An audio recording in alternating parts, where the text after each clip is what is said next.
Hey everyone, welcome to स्मृता English academy. तो ऐसे बट हम हमेशा बोलते रहते हैं, जैसे मुझे पैसे की ज़रूरत है, मुझे जाने की ज़रूरत है, आपको आराम करने की ज़रूरत है, हमें अंग्रेजी सीखने की ज़रूरत है, आपको दवाई लेने की ज़रूरत है। ओके, तो अब इनको इंग्लिश में हम कैसे बोल सकते हैं? तो हमको पता है कि ज़रूरत बट को हम बोलते हैं नीड या फिर नीड टू। ओके, तो नीड और नीड टू दोनों का मतलब ही होता है या तो ज़रूरत है या तो हमें किसी चीज़ की आवश्यकता है। अब दोनों में डिफरेंस क्या है, नीड और नीड टू में? तो आज हम यही पता करेंगे इस अपनी वीडियो में, ठीक है। तो नीड का भी मतलब होता है किसी चीज़ की या ज़रूरत होना या तो फिर आवश्यकता होना। तो नीड और नीड टू में यही अंतर होता है कि जब हमें किसी चीज़ की ज़रूरत होती है, ठीक है, तब हम यूज करते हैं नीड का। और जब कोई काम करने की ज़रूरत होती है तब हम यूज करते हैं नीड टू का। ओके, तो यहाँ पे जो नीड टू है, यहाँ पे हम कोई काम कर रहे होते हैं, ठीक है। जैसे मुझे वहाँ जाने की ज़रूरत है तो हम नीड टू यूज करेंगे, फिर किसी चीज़ की ज़रूरत है तो हम नीड का यूज करेंगे। नीड के साथ हम नाउन का यूज करते हैं, ठीक है, जिसे संज्ञा कहा जाता है हिंदी में। नाउन का मतलब होता है किसी का भी स्पेसिफिक नाम, जैसे किसी जगह का नाम हो गया, किसी चीज़ का नाम हो गया, किसी इंसान का नाम हो गया, ठीक है। तो नाउन उसे कहते हैं। और नीड के साथ हम यूज करेंगे मेन वर्ब का, और उसके साथ हम लगाएंगे वर्ब की फर्स्ट फॉर्म। ओके, तो इस तरीके से हम पहचान पाएंगे कि हम कब नीड का यूज करें, कब नीड टू का यूज करें। जब भी हम नीड का यूज करेंगे तो हम कैसे ऐसी जगह पे यूज करेंगे जहाँ पे किसी का नाम हो, किसी चीज़ का नाम हो, किसी जगह का नाम हो, ठीक है। नीड टू के लिए हम मेन वर्ब का यूज करेंगे, उसके प्लस उसके साथ वर्ब की फर्स्ट फॉर्म।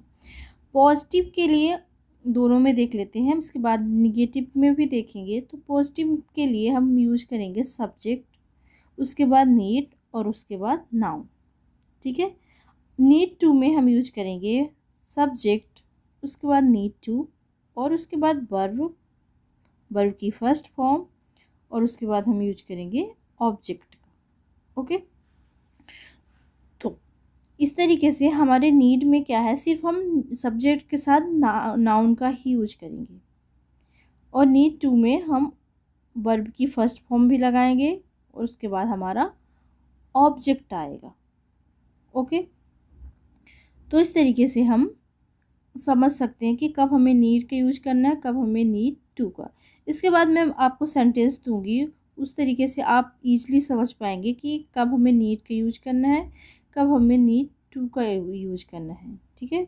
ये हमारे पॉजिटिव वाले सेंटेंस रहेंगे अभी, उसके बाद आएंगे निगेटिव वाले सेंटेंस। Okay, all right. और नाउन तो सिंपल है, किसी की जगह का नाम हो गया या फिर किसी स्थान का नाम हो गया, किसी चीज़ का नाम हो गया, तो नीड और उसके बाद हम नाउन का यूज करेंगे। ओके, अब देख लेते हैं हमारे सेंटेंस।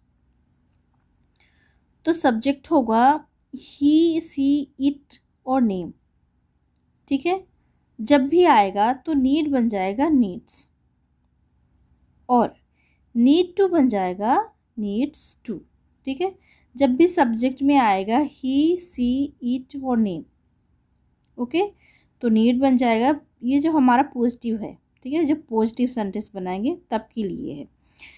और नीड्स टू में ये हमारा सिंगुलर है, ठीक है। अगर हमारा प्लूरल आता है सब्जेक्ट में, आई, वी, यू, दे, तो नीड ही रहेगा और नीड टू ही रहेगा, ठीक है।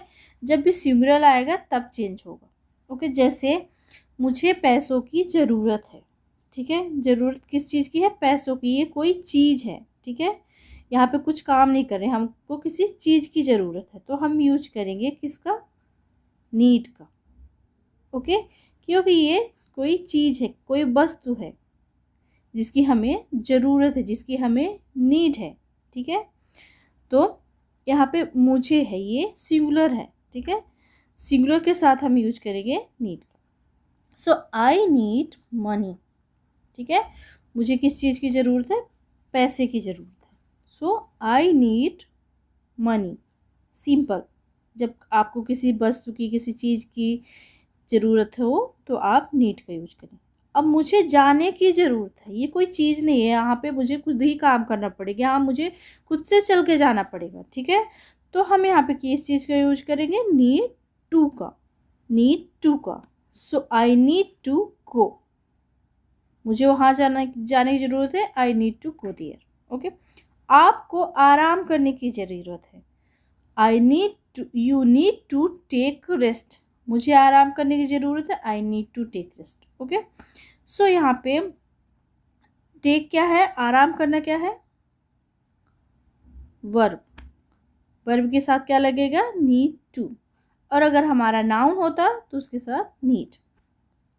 जैसे उसे एक फ़ोन की ज़रूरत है, ठीक है, फ़ोन, अब किसको ज़रूरत है, उसको, ठीक है, वो कौन है, ही के साथ हमारा क्या लगता है, नीड क्या बन जाता है, नीड्स।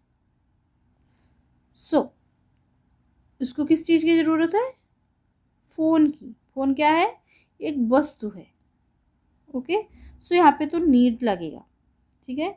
सो नीड क्या बनेगा, सिंगुलर वर्ब है, इसके साथ लगेगा ही नीड्स अ फ़ोन, ठीक है।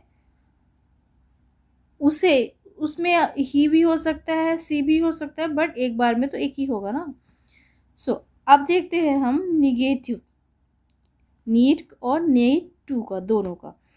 तो इसमें निगेटिव में क्या होगा, सब्जेक्ट होगा, उसके बाद डू डज या नॉट होगा, ठीक है। यहाँ पे थोड़ी सी चीज़ें चेंज हो रही हैं, अब हमें डू डज नॉट लगाने की ज़रूरत पड़ेगी और उसके बाद लगाएंगे नीड प्लस नाउन, ठीक है। बाकी चीज़ें सेम हैं, बस आपको यहाँ पे एक्स्ट्रा लगाना है डू डज या नॉट। निगेटिव में होगा need to, subject plus do does not plus need to plus verb की फर्स्ट फॉर्म प्लस ऑब्जेक्ट, ठीक है। जब भी नेगेटिव या इंट्रोगेटिव वाक्य बनाते हैं तो subject he see it name हो तो वर्ब में यस या यस नहीं लगाते हैं, ठीक है। जैसे हमने पॉजिटिव में लगाया था, नीड हमारा बन गया था नीड्स और नीड टू बन गया था नीड्स टू। तो यहाँ पे ऐसा नहीं होता है, यहाँ पे नीड्स या फिर नीड्स टू नहीं बनता है, ये ऐसे ही रहता है क्योंकि हम यहाँ पे पहले ही डू डज का यूज कर चुके होते हैं, इसलिए हमको लास्ट में लगाने की ज़रूरत नहीं होती है। ओके, डज के साथ ही सी इट नेम लगेगा, ठीक है, और डू के साथ प्लूरल लगेगा, यू वी दे, ठीक है। डज के साथ हम हमेशा सिंगुलर वर्ब का यूज करेंगे, जैसे आई डू नॉट नीड मनी, ठीक है, ये सिंगुलर है। मुझे वहाँ जाने की ज़रूरत नहीं है, निगेटिव है, I do not need to go there, मुझे वहाँ जाने की ज़रूरत नहीं, I do not need to go there. Okay,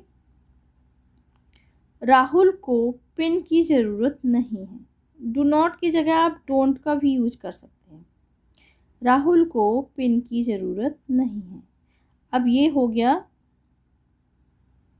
Rahul does not need a pen, उसे पढ़ने की ज़रूरत नहीं, ठीक है, ही या फिर सी कुछ भी लगा सकते हैं आप, उसे पढ़ने की ज़रूरत नहीं, he does not need to study, he does not need to study, मुझे किसी चीज़ की ज़रूरत नहीं है, I do not need anything, I do not need anything. अब बनाएंगे इंट्रोगेटिव। ओके, हमने पॉजिटिव देख लिया, निगेटिव देख लिया, अब बनाएंगे हम इंट्रोगेटिव। इसमें लगेगा subject plus need plus noun, ठीक है, subject plus need to plus verb की फर्स्ट फॉर्म प्लस ऑब्जेक्ट, ये सेम रहेगा।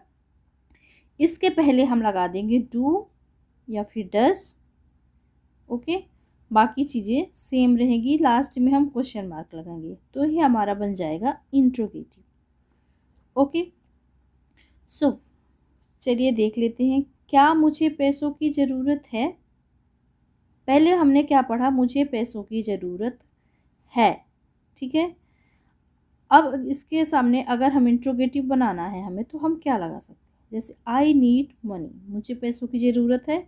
आई नीड मनी, मुझे पैसों की ज़रूरत नहीं है, ये निगेटिव हो गया हमारा। आई डू नॉट नीड मनी, अब इंट्रोगेटिव, क्या मुझे पैसों की ज़रूरत है। ठीक है, तो डू को हम आगे रखेंगे, डू आई नीड मनी, तो हमारा बन जाएगा इंट्रोगेटिव। क्या मुझे वहाँ जाने की ज़रूरत है, do I need to go there. क्या हमें अंग्रेजी सीखने की ज़रूरत है, do we need to learn English. क्या हमें अंग्रेजी सीखने की ज़रूरत है, do we need to learn English. क्या राहुल को पेन की ज़रूरत है, अब ये ही है। ठीक है, ही नहीं लगेगा, डज लगेगा पहले, does Rahul need a pen.